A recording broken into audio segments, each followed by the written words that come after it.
আসসালামু আলাইকুম। প্যানে রেগুলার তেল দিয়ে দিলাম, দিয়ে আদা, রসুন এবং মরিচের গুঁড়ো দিয়ে লবণ ও লেবুর রস দিয়ে মাখিয়ে রেখেছিলাম ম্যারিনেট করে মুরগির মাংস। ওটা একটু ভেজে নিব।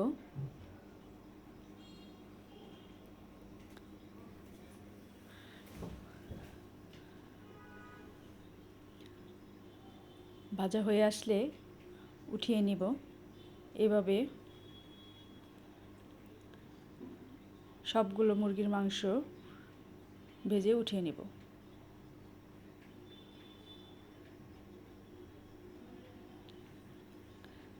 আরেকটা পাত্রে পেঁয়াজ কুচি দিয়ে দিলাম 1.5 চামচ, রসুন বাটা 2 চামচ, আদা বাটা 2 চামচ, পেঁয়াজ বাটা দিয়ে একটু ভেজে কষিয়ে নিব। একটু পানি দিয়ে নিব। গেলে বাদাম বাটা, টক দই দিয়ে দিলাম, দিয়ে আবারও কষিয়ে নেব। এবং বিরিয়ানির মশলার প্যাকেটে বিরিয়ানির মশলাটা দিয়ে দিলাম, দিয়ে আরও কিছুক্ষণ কষাতে হবে। কষিয়ে যখন তেল উঠে আসবে, এই ফাঁকে পরিমাণ মতো লবণ আর 1 চামচ মরিচের গুঁড়ো দিয়ে দিলাম, দিয়ে আবারও ভালো করে নেড়ে চেড়ে কষিয়ে নিতে হবে। কষানো হয়ে গেলে ভেজে রাখা মাংসটা দিয়ে দিলাম, দিয়ে আবারও কষিয়ে 1 কাপ কিউব করে আলু ভেজে নিয়েছিলাম ওইটাও দিয়ে দিলাম, দিয়ে আবারও ভালো করে মাংসটা কষিয়ে নিতে হবে। কষানো হয়ে আসলে পরিমাণ মতো একটু পানি দিয়ে নিতে হবে, নিয়ে রান্না করে নিব। ঢাকনাতে ঢেকে দিলাম।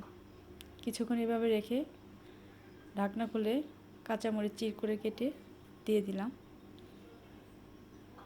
গুঁড়া দুধ দিয়ে দিলাম, কেওড়া জলও দিয়ে দিয়েছি 1 চামচ,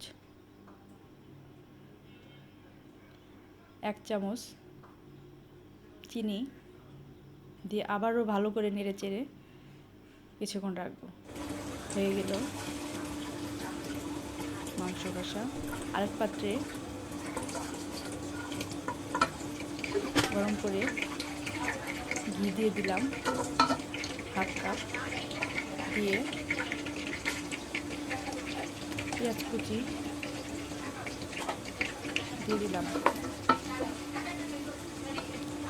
দিয়ে একটু নেড়ে চেড়ে লাল করে নিব।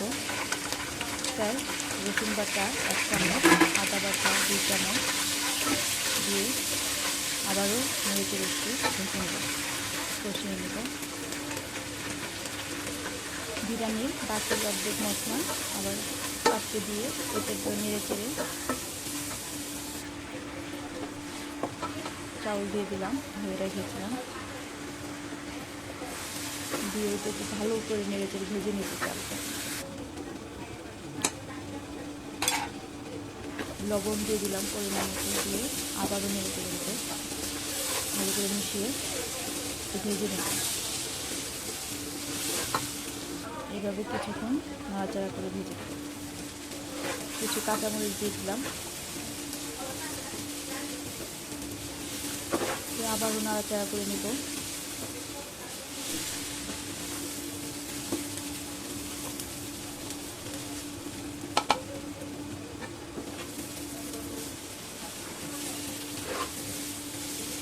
এইভাবে কিছুক্ষণ নাড়াচাড়া করে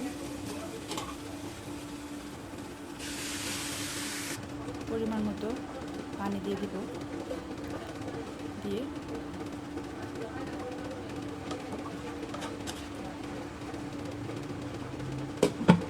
ঢাকনাটা ঢেকে রাখবো।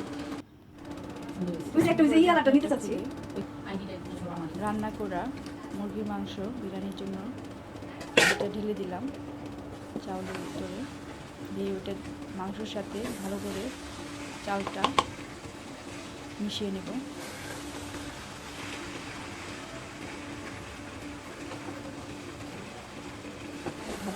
পিসটাকে ভালো করে ভরে দেব।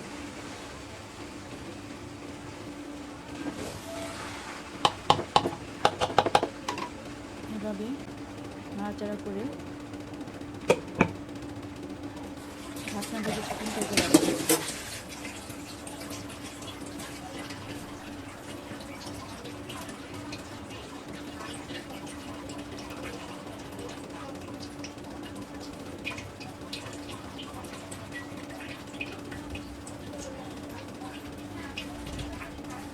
কিছুক্ষণ এভাবে দমে রেখে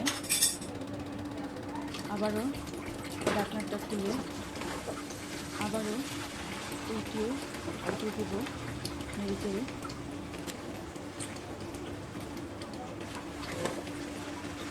হয়ে গেল আমার বেরেস্তা পুরো উপর দিয়ে দিলাম।